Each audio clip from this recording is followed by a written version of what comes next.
When I got home, I was so tired. I turned on my phone to check my messages, and I had a voicemail message from a guy by the name of Channing Tatum. Okay? Now, for those of you not worrying, let me explain who that is. Channing Tatum is the new Hollywood hot guy. He's the guy that comes out on all these movies, really good looking, ripped. You know, he's making a lot of films. And there's a voicemail on there from him. Gabriel Iglesias, this is Channing Tatum. Please call me at your earliest convenience, blah, blah, blah, blah, blah, blah, you know. And I'm like, oh, okay. So I called him up. You know, hello. I go, hi, this is Gabriel Iglesias. I'm calling for Mr. Channing Tatum. He yells, Fluffy! Hello? Oh, dude, man, I'm a huge fan. Hey, listen, bro, really quick, I only have like a minute. Look, bro, I'm doing a new movie, and I want to see if you're interested in reading and auditioning for one of the parts. I go, sure, bro. I'd be happy to audition for your movie. What's it called? He goes, the movie's called Magic Mike.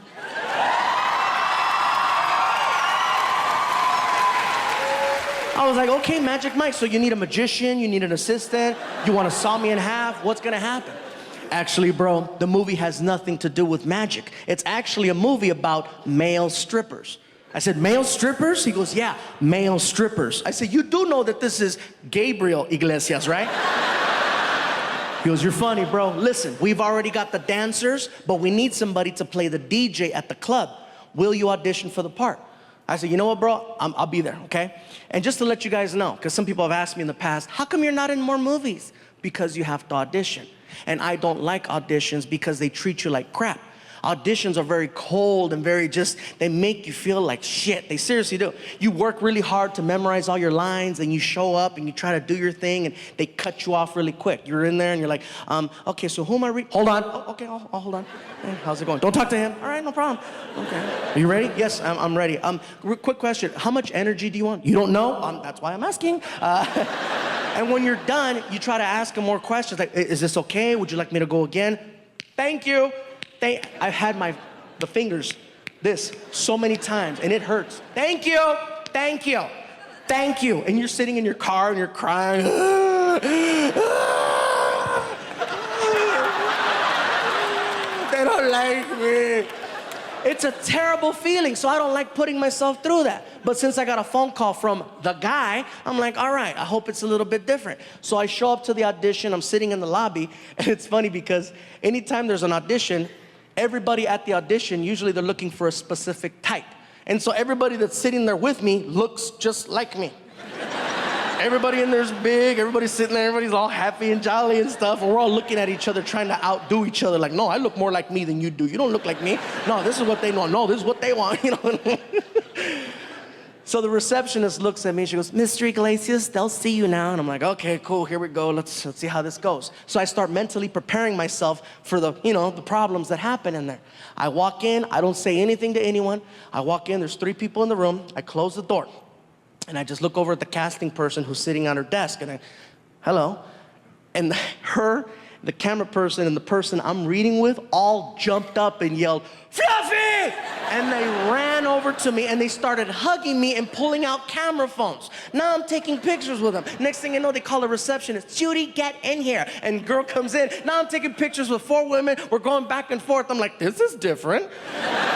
You know? And I go, wow, this is very refreshing. Thank you. I says, who am I reading my part with? And the casting person says, this is a formality. They've always wanted you for the part. And they said, if you showed up, it's yours. So basically, we've already called your agent since you showed up. Really? Yeah, this is great. So I get to my car. My agent is blowing up my phone, right? And I answer the phone. I go, hello. He's like, dude, you nailed that audition.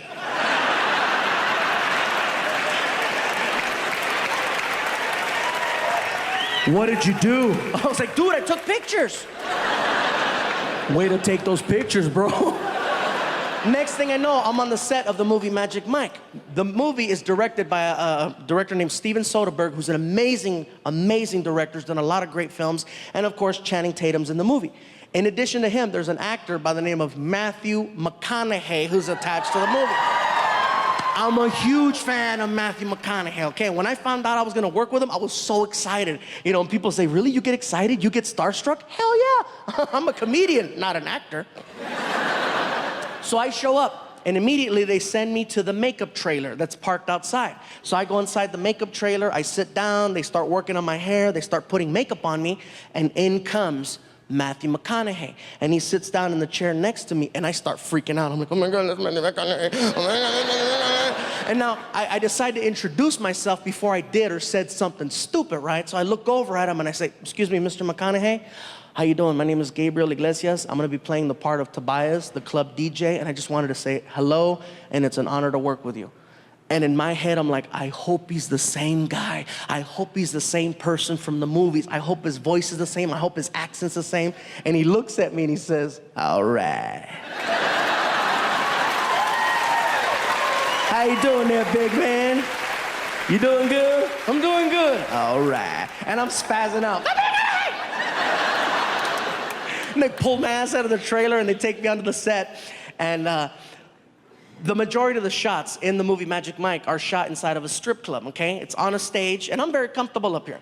But the cool part for me is I'm on the side of the stage inside of a DJ booth, so I don't have any worries. The director comes up to me and he says, listen, Gabe, you got all your speaking roles in the film, but in addition to that, you are the key background in every shot when it comes to the dancers. He goes, the guy on stage is the eye candy, but you're the guy that provides the ear candy, and you need to express yourself and give me energy. Can you do that? Yes, sir.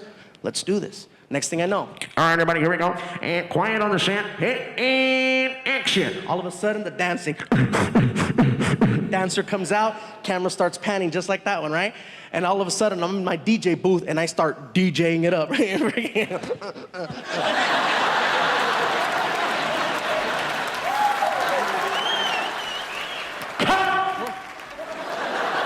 The director comes out from behind the camera, crosses the stage, and gets in my face.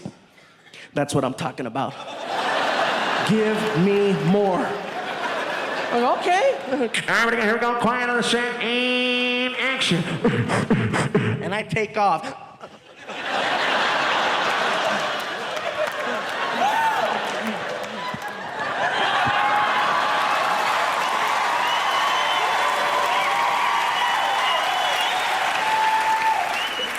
The movie comes out.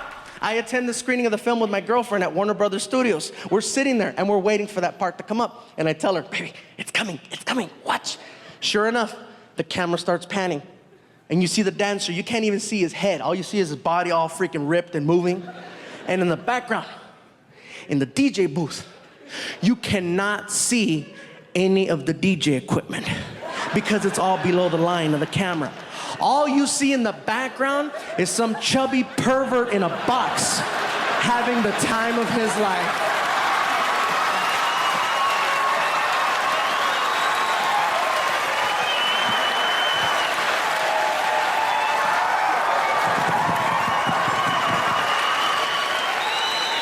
And my girlfriend's like, oh, you're gay. I guess so.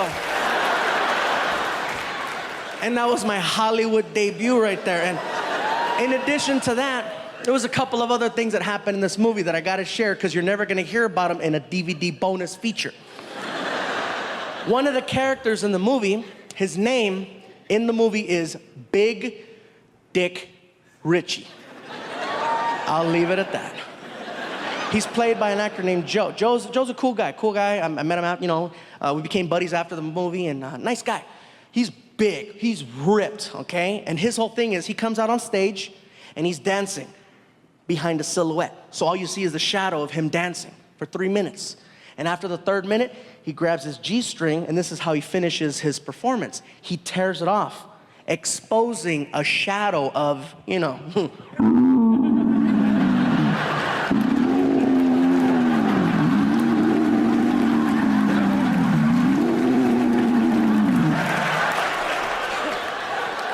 Now, in real life, Joe does not possess. It's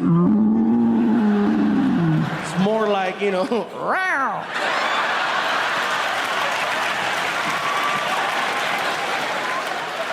Don't laugh too hard, that's most of us, okay? Now, because they needed to make this scene happen and we're shooting it in Hollywood, they made a phone call to an adult film company that was up the street. And they got a hold of their props department. And they said, basically, what we need is about 45 impressive male rubber parts to be brought down to the set of the movie Magic Mike so we can attach one of them to an actor for a scene. It took maybe 30 minutes for some guy to show up with a big trunk on the set. And you could just tell he did not belong, you know what I mean? And Channing Tatum saw him and he goes, "Are you the guy?" "I'm the guy." And he brought him inside the house and he got all the actors around the kitchen table and he told the guy, he says, "Listen, bro, dump it out right here, all of it." And the guy opens up the trunk and he dumps out all of these big freaking, you know, it made a mountain. And all the actors were just standing there, just staring like, "Oh my God." All of a sudden, the 12-year-old came out of all of us because we all grabbed one and started playing Star Wars. Just,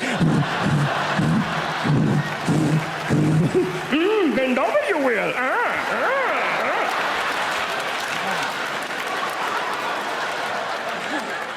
And that's something you're not gonna hear about in the True Hollywood Story or something like that. And another thing I gotta share about this experience doing the movie Magic Mike is that we shot it in 2 locations. We shot it in Hollywood and we shot it in Tampa, Florida.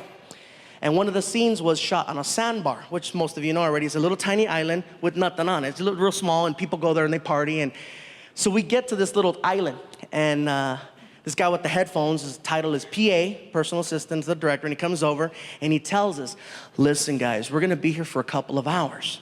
If you need to use the facilities, these are your options. There's no plumbing here. You can either go in the water or you can go to those bushes over there.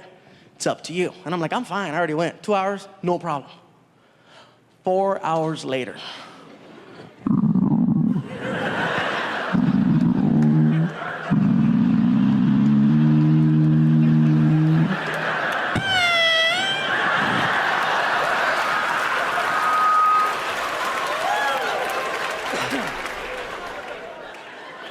"What do you need?" "Listen, bro, you guys said we were only gonna be here for like 2 hours. It's going on 5. My stomach is killing me.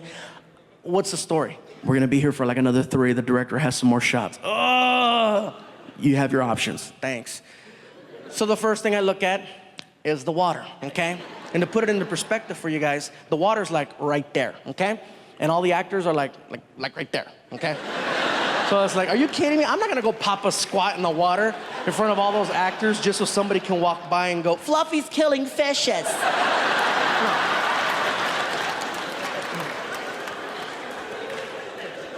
So I take a stroll out to the bushes, right? So I start walking out to the bushes, my stomach is killing me. And fortunately, by the time I got there, my stomach had settled. So I no longer had to go number 2. But since I was there, you know, go make it rain, you know what I'm saying? So I'm in the bushes and I'm doing my thing and all of a sudden I start hearing noises, just and you know how you could just feel when somebody's standing like right next to you? And I couldn't turn around because, you know, I was doing my thing. All of a sudden, I see a shadow, a long shadow, and it's coming in my direction. And I see that and I'm like, "Ha ha, funny, Joe, that's funny." All of a sudden, that shadow started to pee. And I was like, "Oh my God, it's real." Now curiosity has me. I gotta find out who the hell the owner. So really quick, I'm just like, you know, oh my God! All right. That was pretty gay.